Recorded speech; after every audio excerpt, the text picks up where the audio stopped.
إلى القدر الجزيل لكم وصلت إجابة والقبول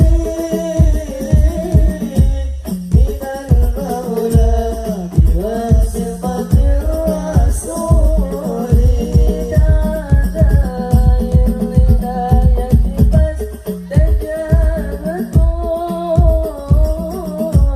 وفادركم إلى الفجر الجديد. صلوا على النبي محمد. Bismillahirrahmanirrahim. Assalamualaikum warahmatullahi ta'ala wabarakatuh. Ini yang hadirnya rame banget Roman ya. Yang jawab salamnya sepi banget. Ulang salamnya sekali lagi. Assalamualaikum warahmatullahi ta'ala wabarakatuh.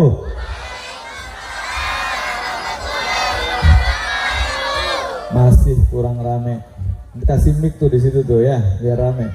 Ulang sekali lagi. Innallaha witru yuhibbul witro. Allah itu esa dan Allah mencintai sesuatu hal yang ganjil. Kita salam baru 2 kali.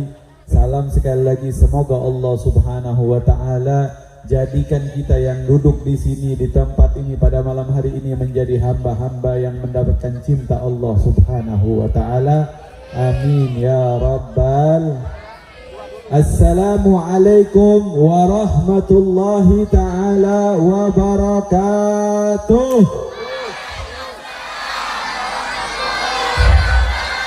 Alhamdulillah, alhamdulillah.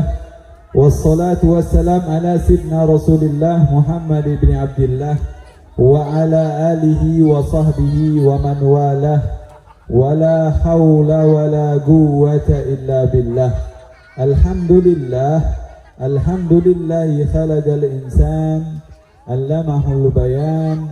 Wassalatu wassalam ala sayyidi waladi adnan Sayyidina Muhammadin sallallahu alaihi wasallam dawil irfan.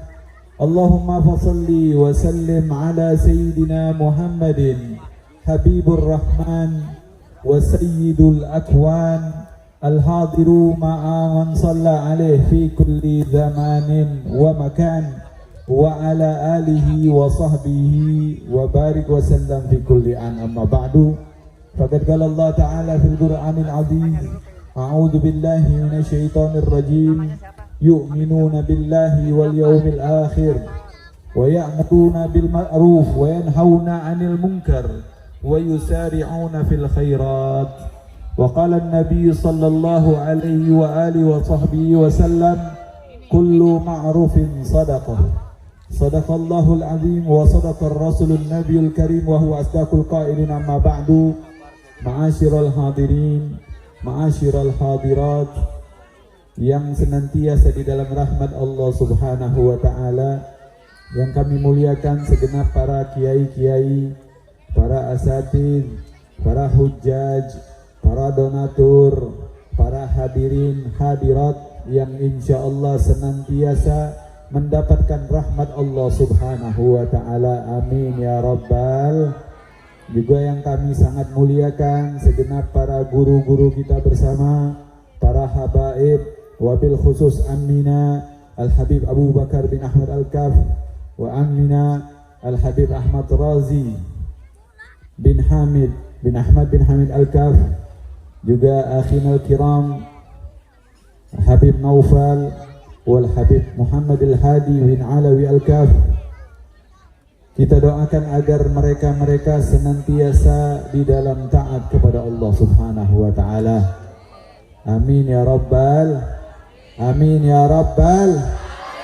Dan tentunya kita berharap dengan kedatangan mereka, dengan memandang wajah mereka, yang mana wajah mereka itu bersambung dengan darah baginda Nabi Muhammad, dengan memandang kemuliaan daripada baginda Nabi Muhammad yang ada pada keturunannya, Allah jadikan pandangan tersebut membuat kita mampu dipandang oleh baginda Nabi Muhammad sallallahu alaihi wa alihi wa sahbihi wasallam. Ma'asyiral hadirin wal hadirah yang senantiasa di dalam rahmat Allah subhanahu wa ta'ala, bersyukur kepada Allah Subhanahu wa ta'ala, yang mana Allah Subhanahu wa ta'ala memberikan kita nikmat yang besar, nikmat yang agung, nikmat yang hebat, nikmat yang istimewa, yaitu kita diberikan oleh Allah Subhanahu wa ta'ala nikmat iman dan juga nikmat Islam. Alhamdulillah. Juga Allah Subhanahu wa ta'ala sangat sayang kepada kita, sehingga kita digolongkan, ditermasukkan menjadi daripada umatnya baginda Nabi Yuna Muhammad. Semua umat berbondong-bondong berharap, memohon kepada Allah agar mendapatkan syafaat dari para anbiya. Namun tetap syafaat yang paling besar, syafaat yang paling agung ada di tangan baginda Nabi Yuna Muhammad. Nabi Muhammad sallallahu alaihi wasallam lah yang akan memberikan syafaatnya nanti di hari kiamat. Kepada siapa? Kepada semua makhluk, kepada semua manusia. Baik manusia tersebut adalah orang yang dekat dengan Allah, apalagi yang jauh daripada Allah Subhanahu wa ta'ala. Karena dikisahkan Rasulullah waktu pernah duduk bersama sahabat-sahabatnya, lalu Rasulullah mengatakan kepada sahabat-sahabatnya bahwa nanti semua para nabi mendapatkan singgasana yang begitu besar, begitu agung, yang mana singgasana tersebut dilapisi dengan batu-batu mulia. Di antaranya ada zamrud, yang jelas kalimaya kagak ada. Ya, ada zamrud, ada mutiara, permata dan lain sebagainya. Ini adalah tempat yang istimewa, tempat duduknya yang luar biasa, dan semua para nabi mendapatkan tempat duduk tersebut. Lalu ada dua yang paling istimewa. Tempat duduk singgasana tersebut ada dua yang paling megah, yang paling hebat. Kata Rasulullah SAW, yang satu ada di kanannya arus Allah Subhanahu wa ta'ala, dan satu lagi ada di kiri daripada arusnya Allah Subhanahu wa ta'ala. Lalu Nabi Muhammad mengatakan, maka tempatku ada di sebelah kiri arusnya Allah Subhanahu wa ta'ala. Lalu sahabat bertanya, ya Rasulullah, bukankah sebelah kiri itu biasanya tempatnya di neraka, dan sebelah kanan itu adalah tempatnya di sorga? Makanya kita disunnahkan untuk mendahulukan kanan terlebih dahulu daripada kaki kiri kita, mendahulukan tangan kanan kita terlebih dahulu, baru melanjutkan dengan tangan kiri kita. Ini diantara sunnah, dan itu adalah sebab bahwa orang yang senantiasa lebih memilih mengutamakan kanannya, maka orang tersebut mendapatkan tempat yang mulia nanti di kanan arusnya Allah, yaitu surganya Allah Subhanahu wa ta'ala. Sahabat bertanya, ya Rasulullah, bukankah di kanan arus itu adalah surga, sedangkan di kiri itu adalah neraka? Lalu mengapa engkau mendapatkan tempat di neraka, di dekat neraka ya Rasulullah? Bukankah engkau Nabi yang paling agung? Kata Nabi Muhammad sallallahu alaihi wasallam di dalam hadis yang lain, ana sayyidi waladi Adam wala fakhr. Aku ini tuan dari semua anak Adam, tuan dari semua makhluk.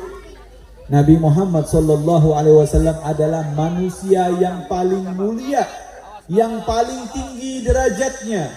Kalau dikatakan Nabi Muhammad sallallahu alaihi wasallam itu kalah ganteng dengan Nabi Allah Yusuf alaihi salam.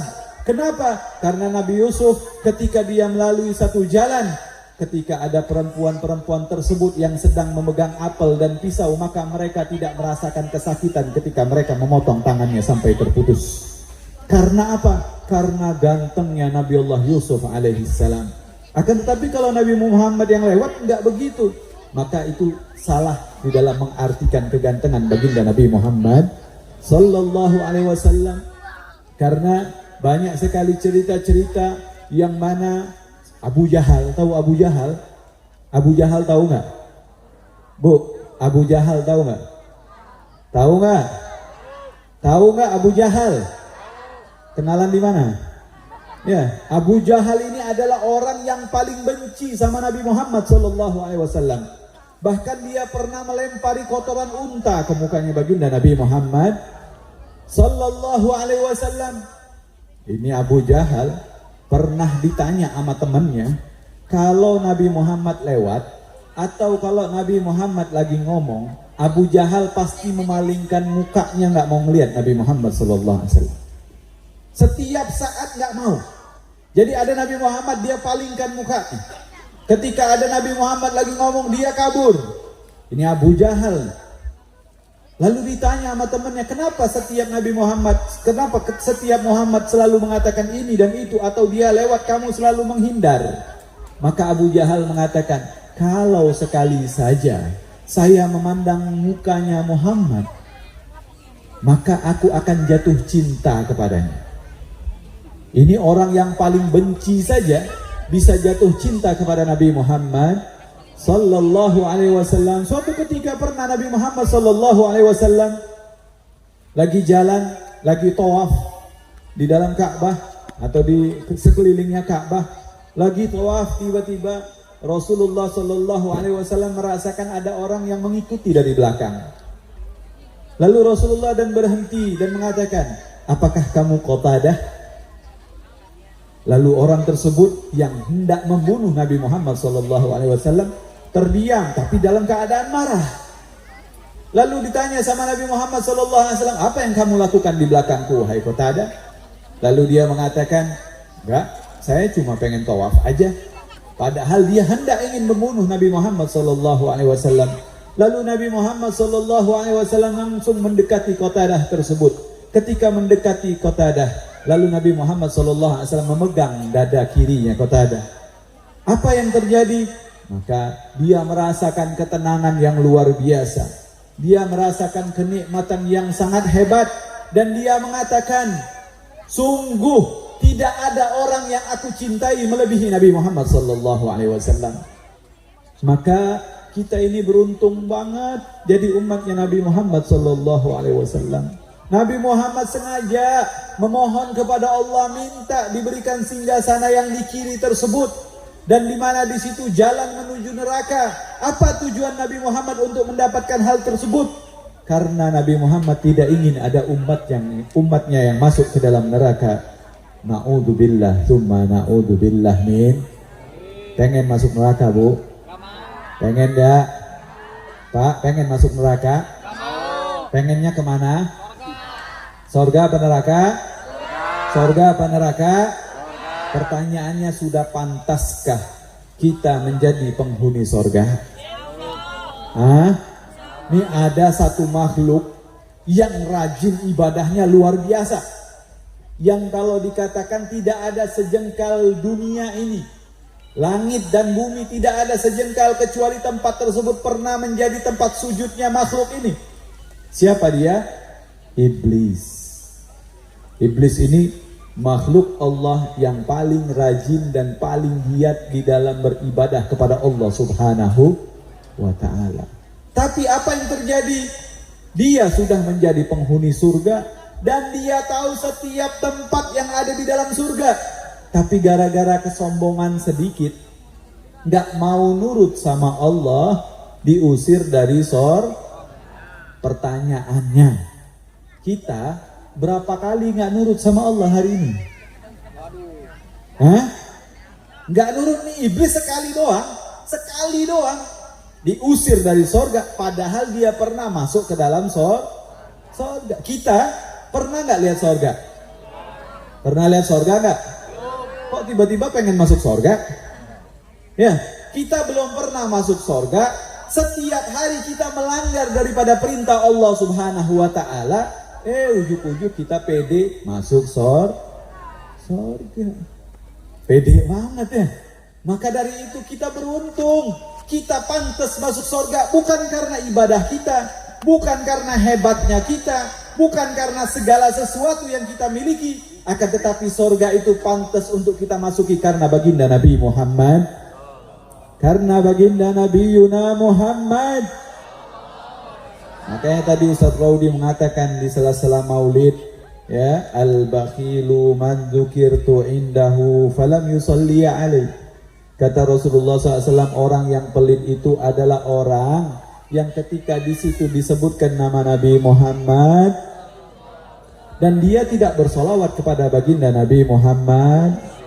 Nih saya mau tanya Bu, kalau misalkan ketemu sama suaminya pelit banget, senang apa enggak Bu? Senang apa enggak? Kira-kira dideketin apa dijauhin?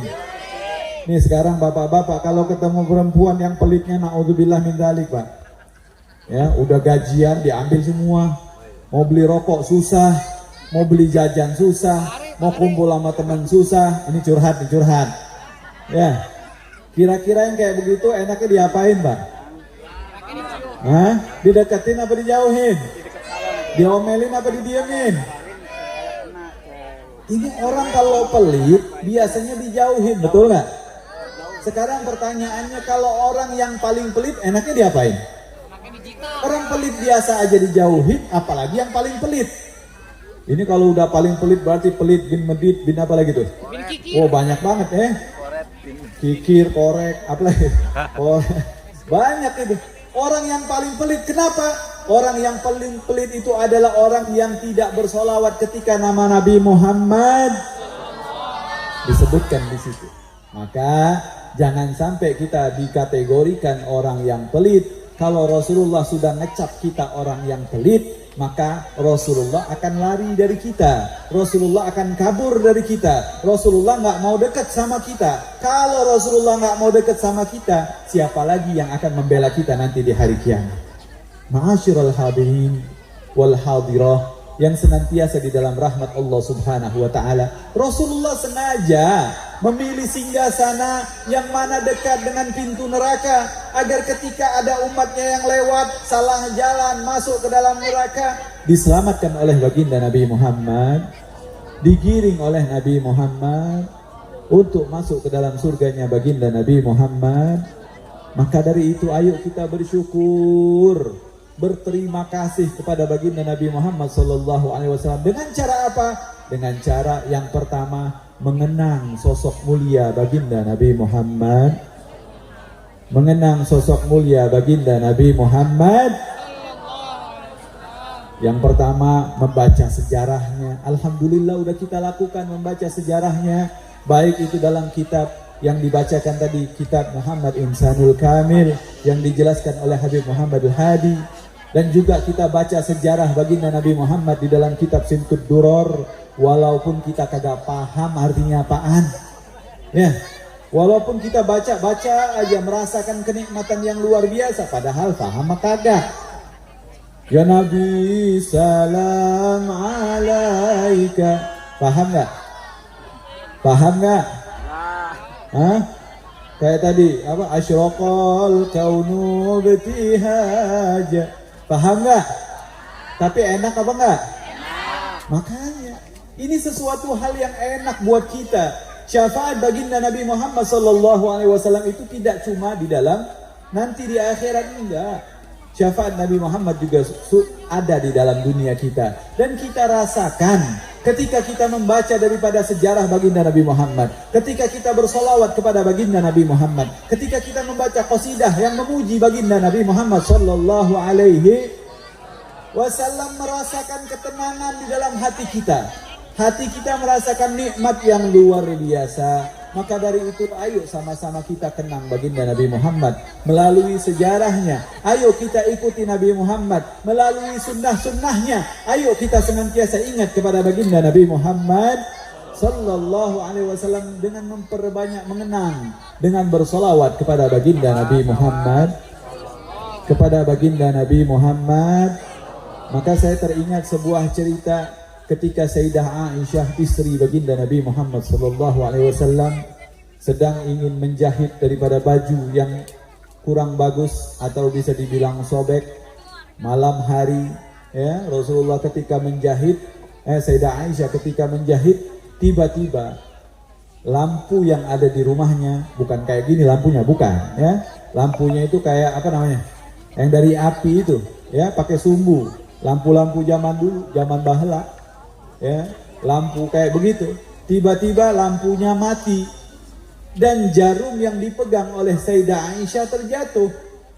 Maka Sayyidah Aisyah mencari kemana-kemana, putar-putar di dalam rumahnya Sayyidah Aisyah, di dalam kamarnya Sayyidah Aisyah, dan dia tidak temukan.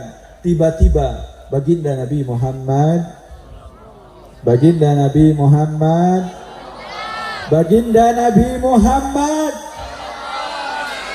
membuka pintu, dan seisi ruangan yang ada di dalam ruangan tersebut terang benderang sebagaimana siang hari. Ini saking bersinarnya baginda Nabi Muhammad.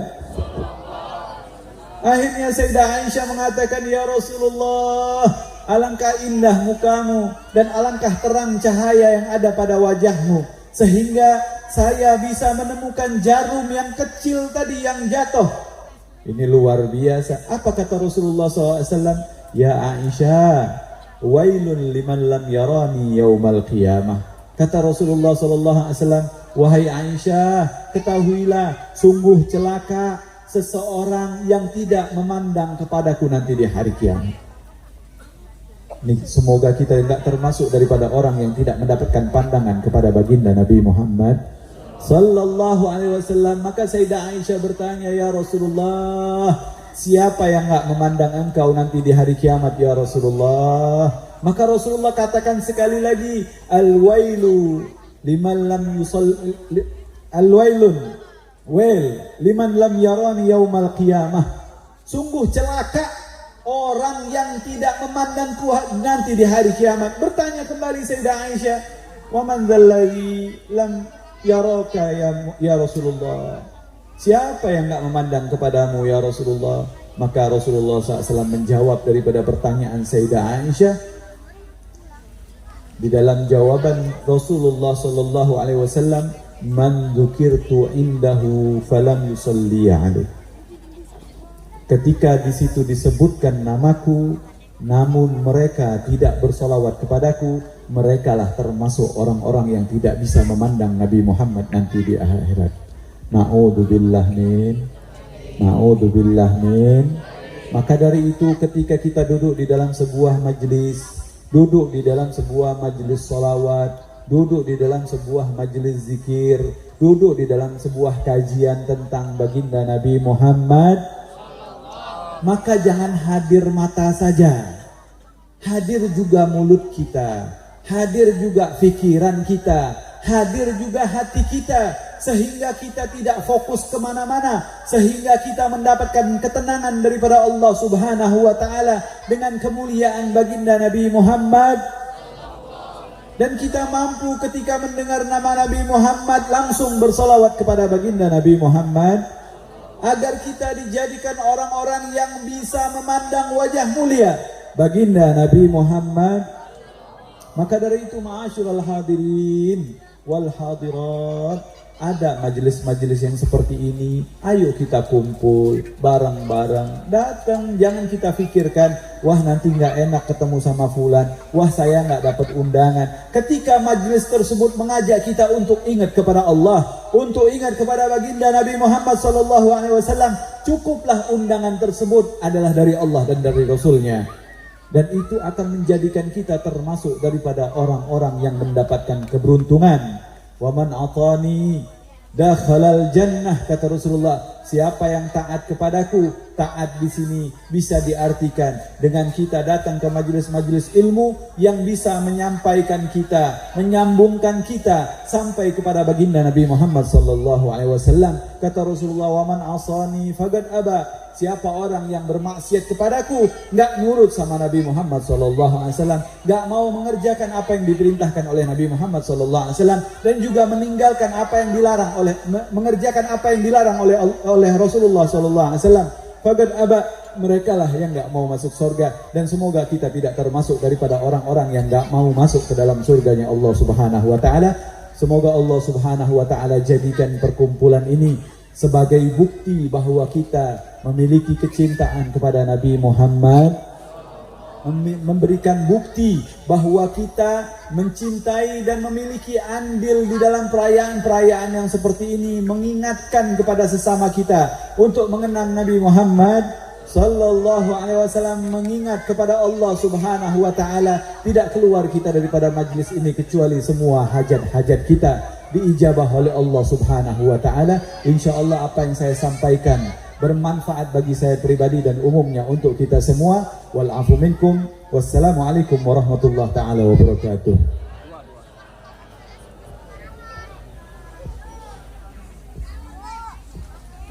Waalaikumsalam warahmatullahi wabarakatuh. Jazakumullah khairan jaza.